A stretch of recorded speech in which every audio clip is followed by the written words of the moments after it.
Querido amigo, o nosso alvo hoje é completarmos o estudo do capítulo 3 do livro de Jonas, estudando o verso número 10. O texto, então, sobre que nós vamos refletir é Jonas 3:10. Por ser um verso muito importante, eu quero lê-lo logo no início do programa para que você possa entender sobre o que nós vamos falar.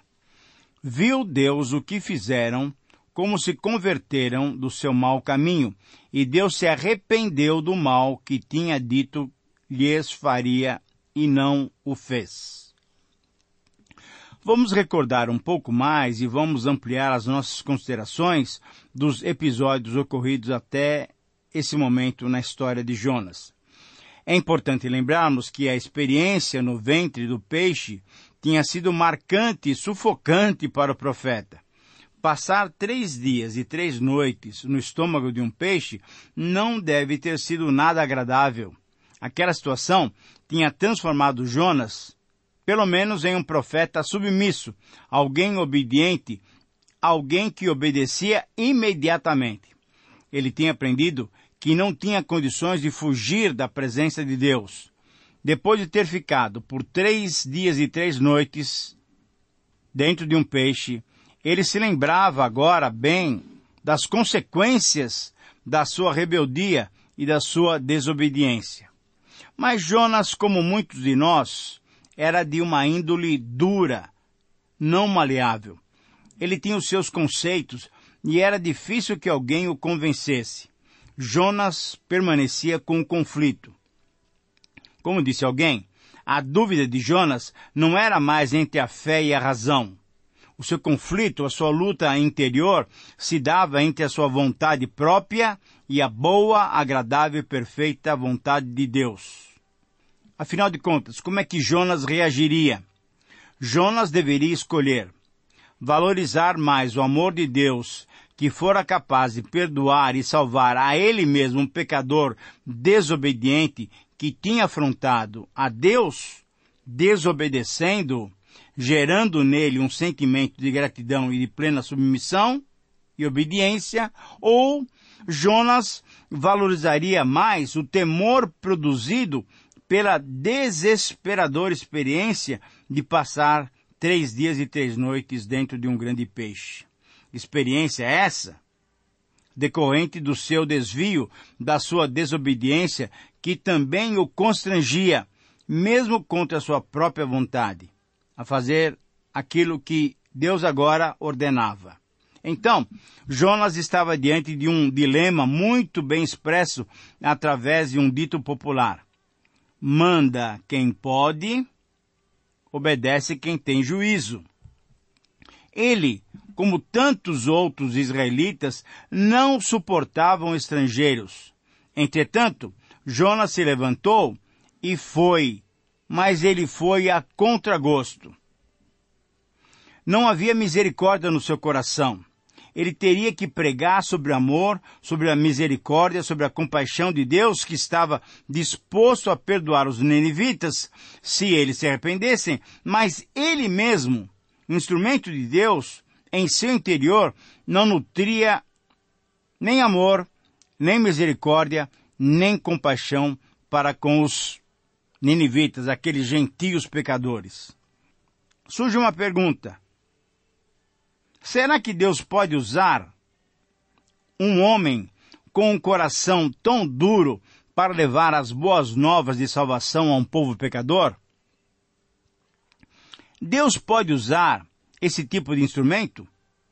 A experiência do apóstolo Paulo, quando estava preso em Roma, na casa em que ele tinha alugado, conforme Atos 28, nos ajuda a responder essa questão.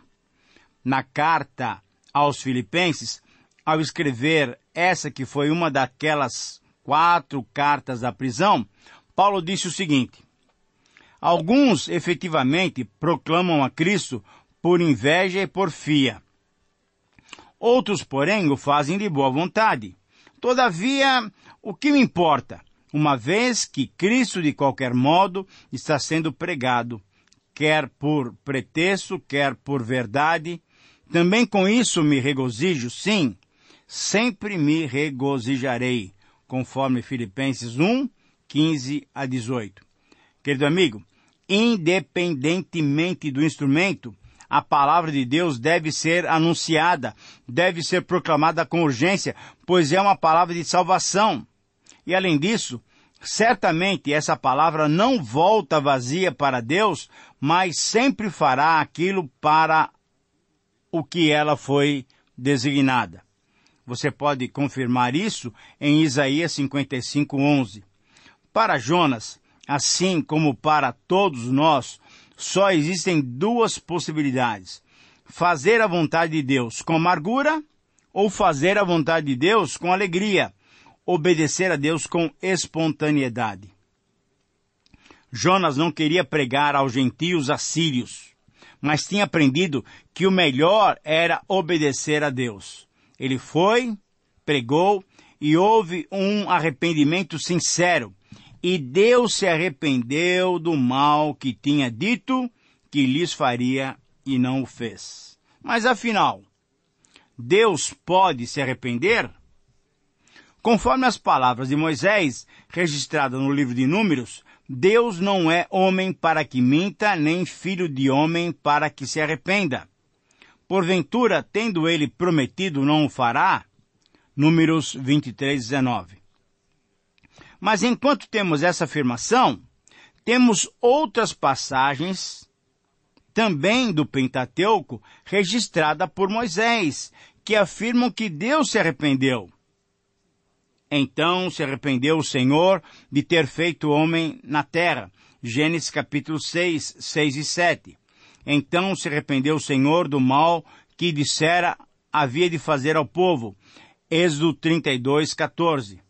Então, afinal de contas, como é que podemos conciliar essas afirmações?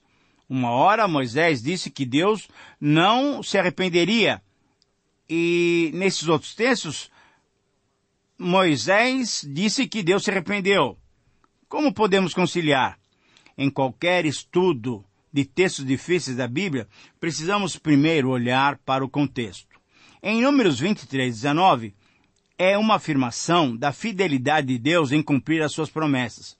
Foi impossível para Balaão, e aqui nós começamos a perceber o contexto, o profeta Balaão não poderia amaldiçoar os israelitas. Sabe por quê? Porque Deus os tinha abençoado e tinha lhes prometido prosperidade, a terra da promessa. Cada vez que Balaão tentou amaldiçoá-los, Deus transformou as suas palavras em mais bênçãos. Deus nunca mente e nunca quebra uma promessa. Paulo afirmou a sua confiança na fidelidade de Deus. Fiel é esta palavra. Se já morremos com ele, também viveremos com ele. Se perseveramos, também com ele reinaremos. Se o negarmos, ele por sua vez nos negará. Se somos infiéis, ele permanece fiel, pois de maneira nenhuma pode negar-se a si mesmo. Querido amigo, a fidelidade de Deus dá segurança a aquele que o obedece. Então, vamos entender claramente essas questões. Os contextos de Gênesis 6 e Êxodo 32 são diferentes desse de Números 23. Em ambos os casos, mesmo sendo fiel, a mudança de Deus, a sua mudança de sentimento ocorreu por causa das mudanças feitas pelos homens. Em Gênesis 6, ele se preparou para destruir aqueles que o abandonaram. Em Êxodo 32, ele estava pronto para destruir o povo, mas arrependeu-se por causa do apelo penitente de Moisés. Os planos de Deus para abençoar ou destruir são condicionais. Entenda bem isso. Se uma nação que está sendo abençoado se volta para o pecado, Deus a condenaria e ela seria destruída. Se uma nação desobediente se converte ao Senhor, ele poupará essa nação da destruição. Isso não é vacilação por parte de Deus. Ele simplesmente está sendo fiel ao seu justo caráter. Qual é o caráter de Deus? Deus é amor. Deus não quer que ninguém morra no pecado. Por ser caracterizado como Deus de amor, Deus é amor, Ele quer que todos se arrependam e tenham comunhão com Ele. Portanto, diante desse primeiro esclarecimento, podemos então dar esse título à nossa reflexão: o abrangente amor de Deus. E repito, Jonas 3:10 mostra o abrangente amor de Deus. Querido amigo, o amor de Deus salva todo pecador sempre que esse, arrependido, se converte. Esse é o princípio também que nós temos nesse texto. O amor de Deus salva todo pecador sempre que este, arrependido, se converte. E nesse texto nós encontramos 5 provas da abrangência do amor de Deus. A primeira prova da abrangência do amor de Deus é que Ele observa os nossos atos. Veja nesse versículo a parte primeira dele, a parte A do versículo 10. É interessante, viu Deus o que fizeram. É importante lembrarmos que Deus não muda. Nós nos sentimos seguros ao lembrar que nosso Deus não muda. Ele sempre será o mesmo. Conforme lemos no livro dos Salmos, tu, porém, Senhor, no trono reinarás para sempre, o teu nome será lembrado de geração em geração. Deus é conhecido como aquele que é. Temos que nos lembrar que não existe comparação entre os homens fracos, dependentes e inconstantes com o Deus soberano, estável e imutável. Deus é a rocha que permanece para sempre, que nunca muda e nunca se altera. Seu ser é imutável porque nele não há progresso nem retrocesso algum. Ainda no mesmo salmo lemos: no princípio firmaste os fundamentos da terra, e os céus são obras das tuas mãos. Eles perecerão, mas tu permanecerás. Envelhecerão como vestimentas, como roupas tu os trocarás, e serão jogados fora, mas tu permaneces o mesmo, e os teus dias jamais terão fim. Salmo 102, 25, 26 e 27. Querido amigo, é impensável para Deus mudar, seja para melhor ou para pior, porque Ele é autossuficiente em tudo. Assim também afirmou o apóstolo Tiago, irmão do Senhor, conforme lemos lá em Tiago 1, 16 até 18. Porém, existem pessoas que não creem nessa doutrina. Alguns estudiosos defendem outra visão de Deus. Para eles, Deus é um Deus mutável e que aprende com o passar do tempo histórico. Essa postura é chamada de teologia do processo. Mas eu creio que eles estão equivocados, pois o testemunho da palavra de Deus é bem claro: Deus não muda. E porque Ele não muda, podemos ter certeza de que Ele observa os nossos atos. Ele observa o nosso comportamento, Ele observa a mudança em nosso interior quando nos arrependemos dos nossos pecados. Deus observa e valoriza as nossas mudanças porque Deus é amor e o seu amor é abrangente. Deus olhou para os ninivitas e viu mudança no seu coração. Então, a segunda prova da abrangência do amor de Deus é que Ele percebe a nossa conversão. Versículo 10, parte B, nos dá exatamente essa dimensão. E proclamaram um jejum, creram em Deus. No versículo 10, nós lemos: viu Deus o que fizeram, como se converteram do seu mau caminho. Esse verso 10 é de grande importância porque ele nos revela e nos confirma que Deus escuta as orações de qualquer povo e, além de observar os nossos atos, Ele percebe a nossa conversão quando mudamos de caminho e passamos a segui-lo. A misericórdia de Deus se estende a cada habitante dessa terra. Talvez não sejam nomes famosos, nem figurem entre os reis e autoridades, mas Deus percebe quando há conversão e se dispõe a abençoar aqueles que buscam socorro nele. Aqueles que clamam por Ele, Deus está atento a essa oração. O amor de Deus é o responsável por essa atitude benevolente de Deus, em que Ele percebe a nossa conversão. A terceira prova da abrangência do amor de Deus é que Ele constata a mudança do nosso caminho. O versículo 10 nos diz então o seguinte: como se converteram do seu mau caminho. Isso foi visto por Deus. Querido amigo, mesmo quando questionado em sua autoridade e desafiado a mostrar sinais para que crescem nele, Jesus reconheceu o grande significado da mudança de vida, de abandonarmos o mau caminho para seguirmos os seus caminhos. Referindo-se a essa mudança, ele usou exatamente esse exemplo para explicar o que entendia por conversão, por mudança de caminho. O Senhor Jesus disse o seguinte: ninivitas se levantarão no juízo com essa geração e a condenarão. Por quê? Porque se arrependeram com a pregação de Jonas. E eis aqui está quem é maior do que Jonas.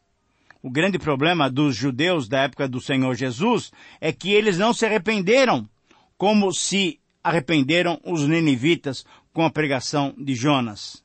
Ora, esse é um exemplo da misericórdia e do amor de Deus. Quando Jonas pregou, ele não mostrou aos ninivitas o amor de Deus.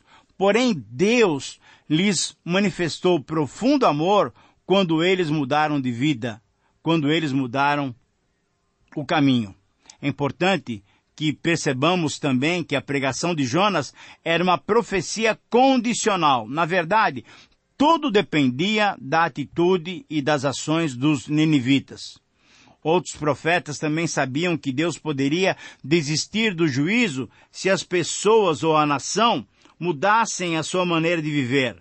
Nós lemos isso em Jeremias 18, em Ezequiel 33, em Joel 2. Essa disponibilidade de considerar a mudança de caminho é parte do abrangente amor de Deus. E aí então chegamos à quarta prova da abrangência desse amor, que é: Deus muda a maneira de tratar com o arrependido. Veja ainda o versículo 10, agora a parte D.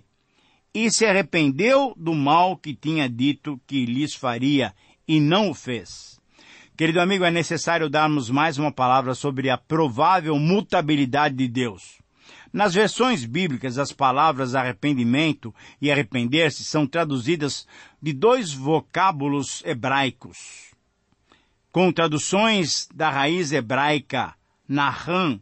Essas palavras, Naham e Shubhi, essas palavras são frequentemente aplicadas a Deus.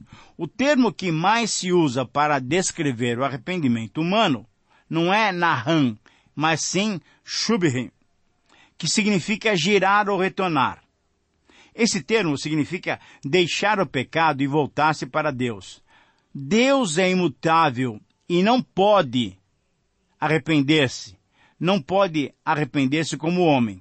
A raiz da palavra reflete em sua origem a ideia de respirar profundamente. E por isso, a manifestação física da pessoa é geralmente de tristeza ou compaixão. Então, quando a Bíblia fala do arrependimento de Deus, significa dizer que Deus abranda ou muda a sua maneira de lidar conosco de acordo com os seus propósitos soberanos. Chama-se isso na teologia de antropopatismo, isto é, atitudes e ações humanas que são atribuídas a Deus. Eu repito, na teologia, quando nós estudamos, chamamos isso de antropopatismo. Atitudes e ações humanas que são atribuídas a Deus. A partir da perspectiva humana, a melhor maneira para expressarmos a maneira de Deus agir conosco é usar as nossas próprias palavras. Essa mudança, então, é mais uma prova do seu abrangente amor, do abrangente amor divino. E finalmente chegamos à quinta prova da abrangência do amor de Deus, que é nos livrar da execução do seu castigo. Se em algum momento eu decretar que uma nação ou um reino seja arrancado, despedaçado e arruinado, e se essa nação que eu adverti converter-se da sua iniquidade, então eu me arrependerei e não trarei sobre ela a desgraça que tinha planejado. E se, noutra ocasião, eu decretar que uma nação ou um reino seja edificado e plantado, e se ele fizer o que reprovo e não me obedecer, então me arrependerei do bem que eu pretendia fazer em favor deles e o destruirei. Essa é a leitura de Jeremias 18, 7 a 10, na NVI. Querido amigo, esse texto é contundente em afirmar que, da perspectiva divina, o cumprimento da maior parte das profecias está condicionado à reação positiva da parte dos homens. O princípio, então, é esse: ao concluirmos essa nossa reflexão, nós precisamos entender que, mudando as circunstâncias, Deus poderá mudar as suas atitudes. Lembremos que Deus é soberano em sua vontade. Uma casa é um bem imóvel, mas ela poderá nos abrigar dependendo do lado em que estejamos. Dentro dela, é o melhor lugar. Que possamos nós mudar de vida e nos refugiarmos nesse maravilhoso Deus que é amor. Que o Senhor te abençoe, um grande abraço e até o próximo programa.